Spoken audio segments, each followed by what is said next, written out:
16º capítulo, no qual se sucedem as mais espantosas notícias. Todo mundo sabe que os jornais só falam de guerra usando letras maiúsculas. Essas letras ficam enfileiradas num armário especial, e era justamente diante desse armário de maiúsculas que o diretor de O Relâmpago de Mirapólvora, diário bem conhecido, sofria terríveis hesitações.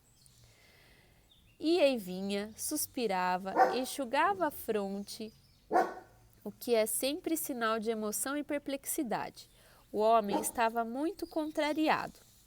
Mal pegava uma grande maiúscula, dessas que são reservadas para as grandes vitórias, logo a punha de lado.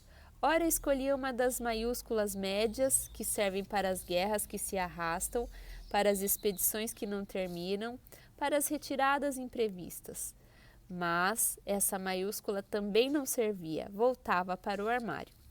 Num certo momento, pareceu decidir-se pelas pequenas letras capitais, que se usam para as notícias que põem todo mundo de mau humor, como novo imposto sobre as compotas, ou falta de água por 2 dias. Mas essas letras também não resolviam o caso, e o diretor de O Relâmpago suspirava cada vez mais fundo. Realmente era um homem no auge da contrariedade. Ele devia anunciar aos habitantes de Mirapólvora, seus fiéis leitores, uma notícia tão inesperada e de tão graves consequências que não sabia como se arranjar.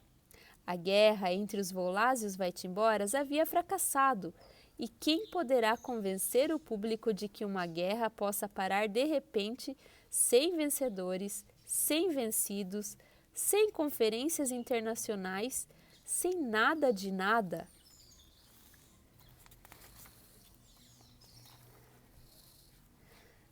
O pobre diretor teria gostado de imprimir em toda a extensão da primeira página um título sensacional, como, por exemplo, Fulminante Avanço dos Volás, ou Irresistível Ataque das Tropas Vai-te-emboras. Mas isso era impossível. Os repórteres enviados até a pastilha cor-de-rosa eram categóricos.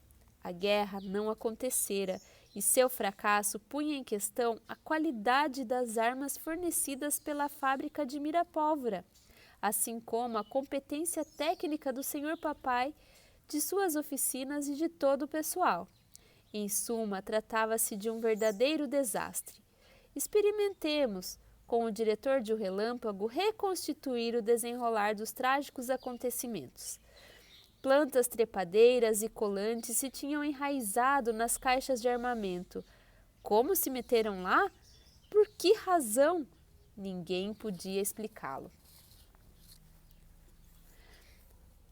A rera, a briônia, a campanilha e a erva de passarinho formavam em volta das metralhadoras e dos revólveres um espesso emaranhado que o visgo do meimendro negro vinha agravar.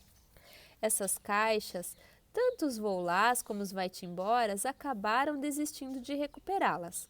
Os repórteres, nos seus relatórios, frisavam a ação particularmente nociva da bardana, erva medicinal, cujos bagos vermelhos são munidos de ganchos.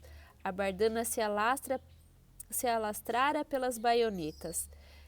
Que fazer com fuzis que desabrocham, com baionetas que não mais espetavam e que os mais belos buquês privavam de toda eficácia, só jogando no lixo?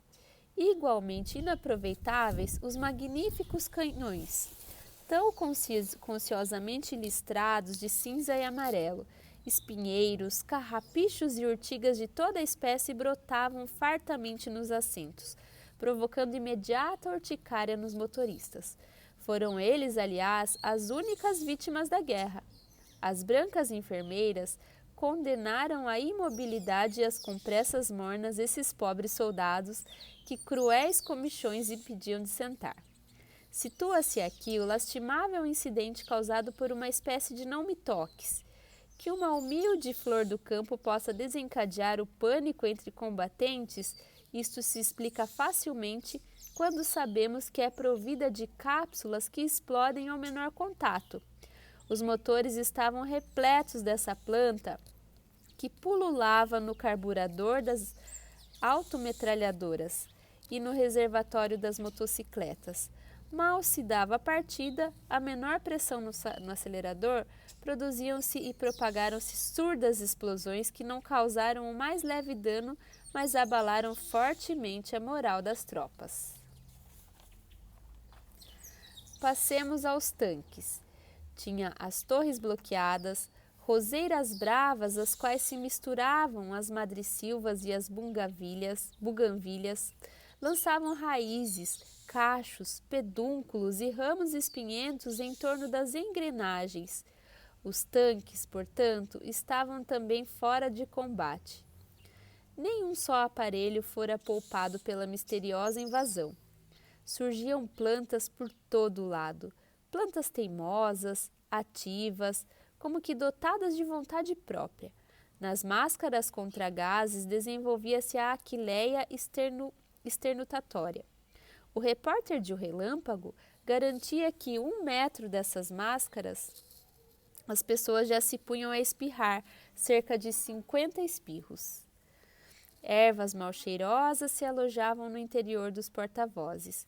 Os oficiais tiveram de renunciar a essas cornetas onde cresciam arruda e alho de urso. Mudos, imóveis, impotentes, os 2 exércitos estavam estacados, um diante do outro. As más notícias voam. O senhor papai já estava a par de tudo e bem imaginamos em que estado de desespero. Suas armas floresciam como acácias na primavera. Mantinha-se em constante contato com o diretor de O Relâmpago, que lhe fazia leitura pelo telefone dos mais pungentes telegramas. Só restava uma esperança: os canhões. Os famosos canhões de mira-pólvora.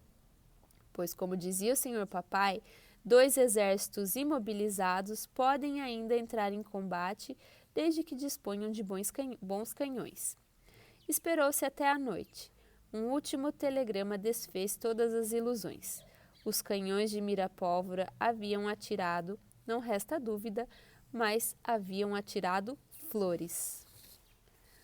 Uma chuva de amores perfeitos, papoulas e miosotes abatera-se sobre os contingentes dos volás, que haviam respondido inundando os vai-te-emboras de gerânios, margaridas e beijos. Um general tivera o cap arrebatado por um buquê de violetas. Não se conquista um país com rosas, e as batalhas de flores nunca foram levadas a sério.